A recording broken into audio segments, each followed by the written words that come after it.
Зохиолч Хөх толбод дэ төмөр очир. Гур буусан шөнө 2-р хэсэг. Эрдвийг мордуулж өгөөд цэвэл гэрлүүгөө орохоор алхаж явахдаа хаваржаа толгоон дээрээс нэгэн хүн мориноос буун дурандаж байгааг зэрвэсгэн харж амжлаа. Цэдэв мөн байна гэж амандаа шивнээд бушуухан гэртээ орлоо. Тэртээ хаврын ногооны үнээр татсан гэглэгэн өдөр цэдэв цэргээс халагдан ирж үлээ. Нурамгар шар царайтай хормойгоо өшгөлөж явдаг доожоо муутай цэдэв хязгаарын цэрэгт алав хаагаад тэвхийсэн цээждээ золбоолог хархуу болон хувирсныг голуусаараа шагшин магтсан юм. Цэвэл тэр хоёр нэг голын залуус.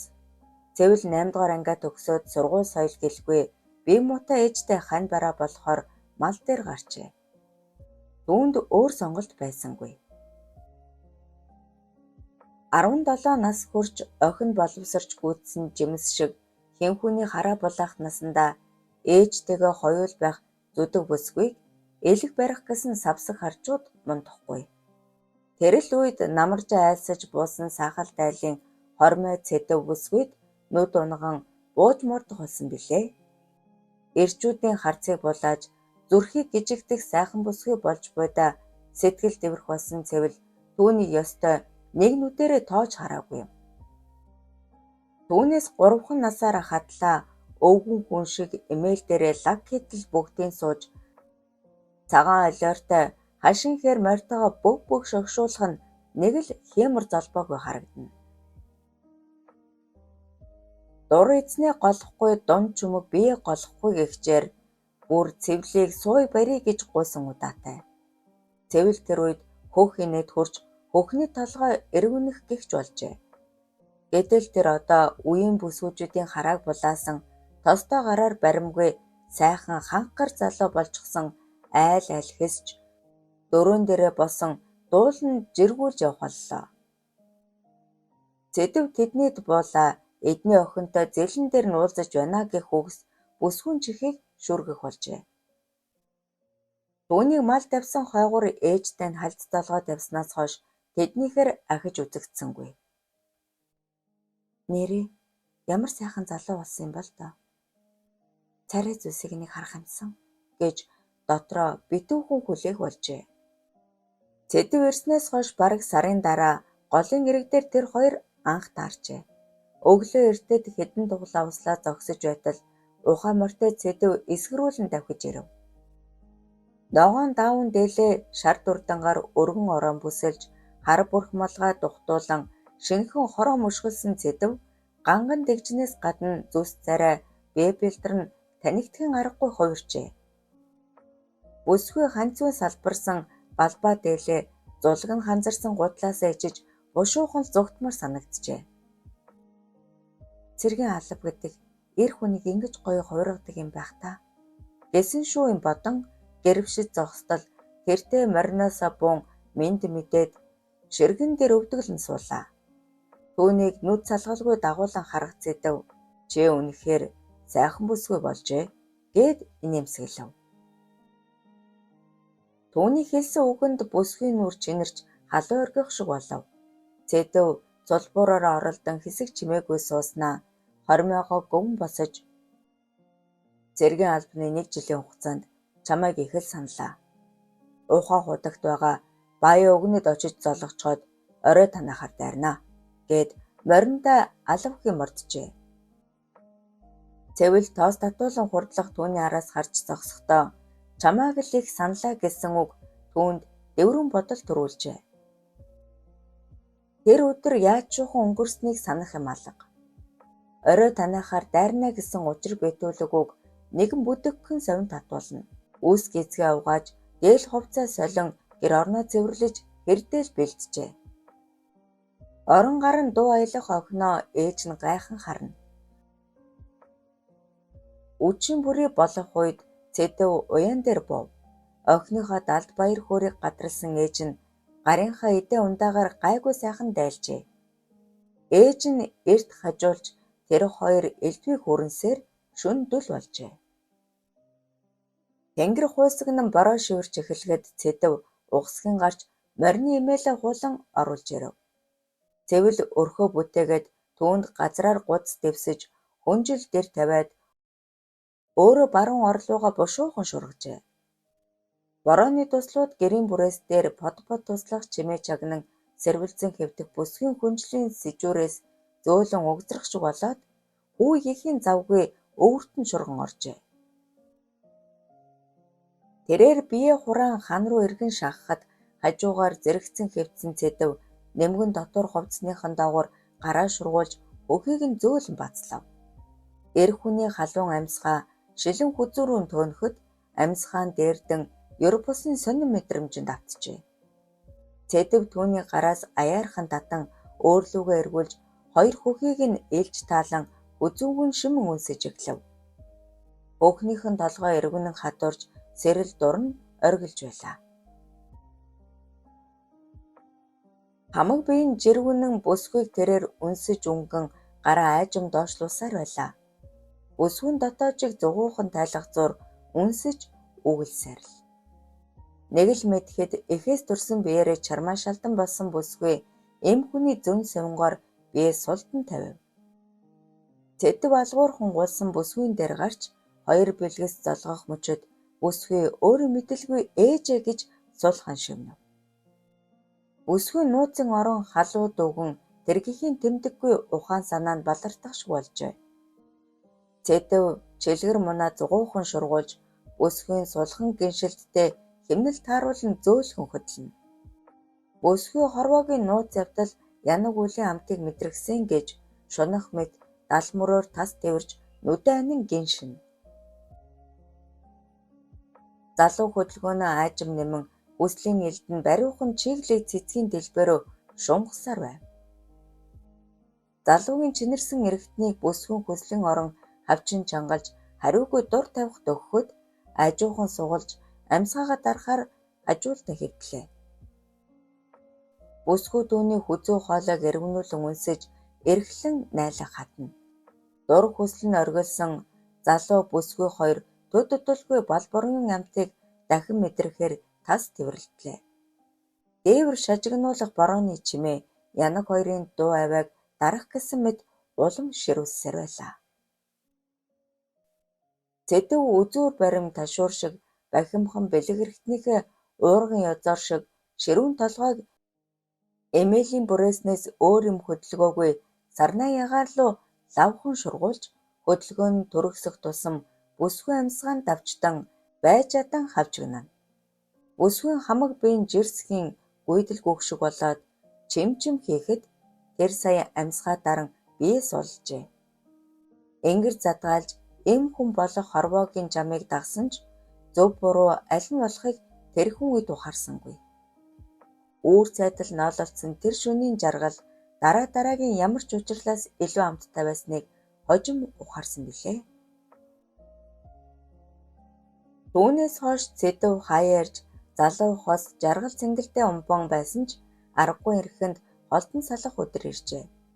Намрын эхэн сар цас ихээр унахад голын баячуудын нэг сарлаг жүгдрийн адууг оторт авч явсан цэдэв нэг хэсэгтээ сураг тасарчээ.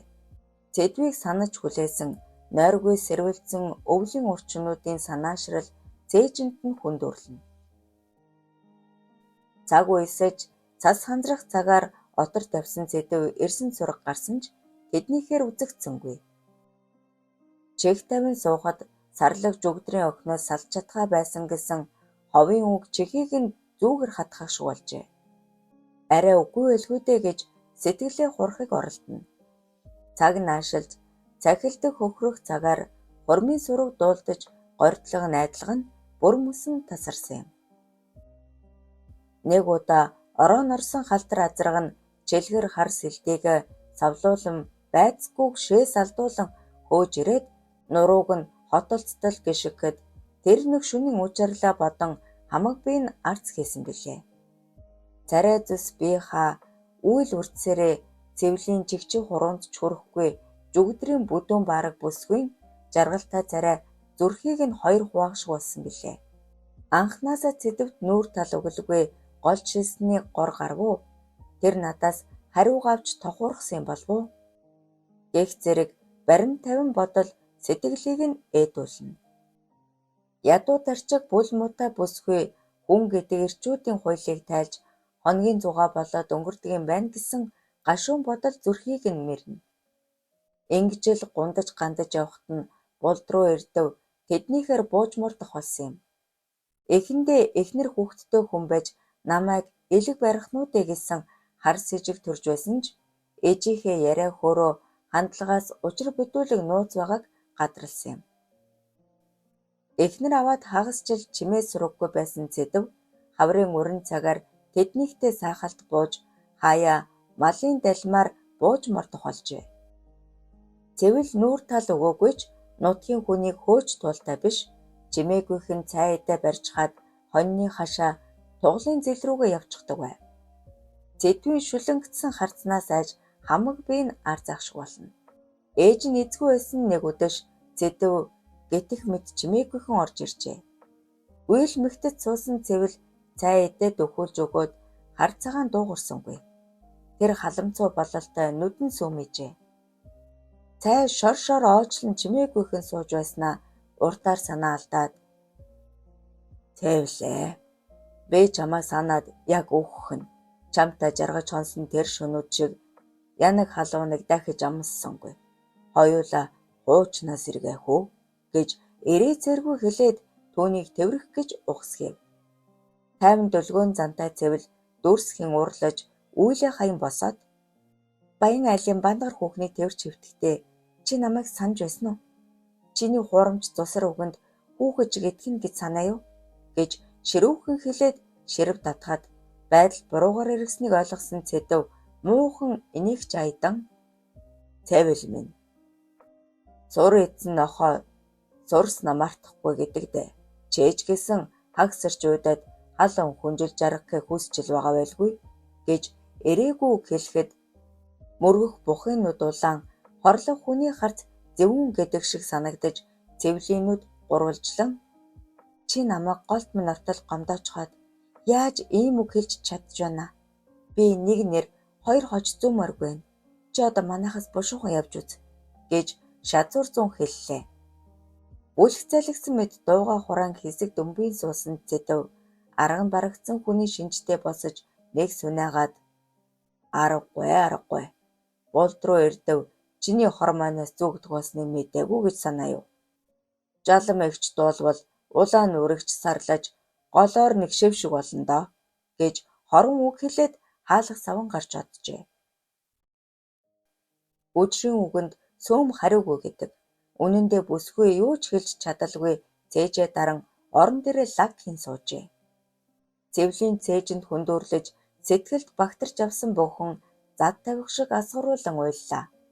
Хэдий удаа суусны бүү мэд гашуун нулимсан гомдол нугаагдан сэтгэл нь сэргэх шиг болов. Өнчин хүний ноён олон өдрийн махны эзэн олон гэж юутай үнэн өгөв гэсэн харуулсал хоолойд нь тэглэнэ. Түүнээс хойш зэдэв дахин үзэгдсэнгүй. Харин эрдэв цэвэл хоёр жиг ургуулсан гих ховын үгийг салхиар дамжин ирэхэд хүйтэн могоо биеийг нь ороох шиг жихүүцүүлжээ. Эрдэв уяан дээр буухад халтар нохоо нь саадган нь хурж ирэв. Тэнгэрийн мухад айлд хонсноо бодохоор жалмын царайг яаж харандаа гэж хулгавж сайн нөхрөөр нүүр тахландаа гэж бодоод хаалгаа татав. Аяг шангаа зүлгэд суусан жалам бонцхийн зочжээ. Цочсон нохой цохноос айна гэдэг шиг тэр эргэж харж зүрхэлсэнгүй. Эрдэв гим хийсэн хүүхэд шиг үүдэнд хулган хэсэг зогсноо хангалттай минь тус мэдээд дуушуу болон хоймор өдө гарав. Тэр хоёр удаан уулзалтаагүй нүхтийн ёсоор гар зуруулж ойр зүрийн үг хэлэлцэн сонин сайхныг хөөрөлдөв. Зурм унсан чогчог шиг сэргэлэн цаваа байдаг хангал нэг л байж адан зүүн дээр суусан мэт өндөлцөн байхыг анзаарсан эрдэв. Нөхөр гараад явбал эхнэрийн эрүүний шүл унаа гэдгийг мэдэх тул аль болох сайтуулахыг хичээж улаан булд руу минь төмөр төөгцөн зээр шиг юунд аяарав жаахан суугаач хонь төхөөрий 5 зүйлийн шүүлж уй гэж аль болох найр тавихыг хичээх зур нүдний булангаар жалмыг сэмэжнэ. Жалам эргэнэг дээр сав суулга нааш чааш болгон царай өгөх шинжгүй. Аргагүй хөөрхий. Бороо шороо орж байхад мал авахгүй гэр орно гэдэггүй. Хар ус эргүүлж явдаг над шиг хөлдөө толгой байхгүй л бах. Тэгс хийгээд уур нь гарах үз. Ганц сайн татаж бүрдэн тайлаад хониндоо шогшуулъя гэж бодогдно. Үнэн дээр анх удаа нөхрөө хуурсан жаламд улаан нүрийг нь харах хэцүү байв. Нэг шөнийн жаргал сэтгэлийн завираар солигдно гэж тэр зүүдэлсэнгүй. Тэрээр эрдвийг бошуухан хониндоо мордосоо гэж дотроо хадгана. Эрдвийн дохиог ойлгосон хангал ганц шилмээ ханзалж нөхрөө дайллаа. Өлөн дээрээ уусан архид орхноо үлжилж эрдвийн нуруулан хөлсөн бурзайн. Жалам орон дээрээ буруу харан сууж хар цагаан дуурахгүй байгааг нүднийхээ булангаар арьжих эрдэв. Миний хөөгшөө наашаа суу. Чамд нэг хэлэх үг байна гэв. Арай хар сэжиг авчихсан биш үсттэй гэсэн айдас сэтгэлд нь хургасан жалам хийг ханиалгаад за эрдэв минь одоо мөдгөн согтлоо хониндоо явж үз гэхэд эрдэв нудрагаараа нүүрнийхөө хөлсийг арчин юу л даахөө омбог авгаахаар бууж мордоод байна гэж амтэн хүмүүс жигж үг хийж байна гэх юм. Үнэндээ бол гэж хоолоогоо заснаа. Тэвэл манай аавын хүүхэд юм бэлээ. Чээж бараг гадарлах байлгүй гэж жалам руу харахад гинтийн цочор үгэнд түүний царайнд ээдсэн сүү шиг хувирав. Хоолойд нь бүү юм тэглэж дотор нь харанхуйлах шуулахад бушуухан гадаа гарчээ. Жалмын уур гараагүй сэтгэлэн зовсон эрдэв шилтэй бөглөн толны араар хийгээд за найз нь хониндоо явахгүй болохгүй чи аажуухан хүрээ дэр гээд ухсгийн гарлаа. Бол мориндоо шурхи мордож дуусгэрүүлэн галгуулж одов. Хэнэггүй гуниггүй нөхрөө араас нь харж зогссон бүсгүй халуун биетэй хангал насаа эрэхгүй дурсжээ.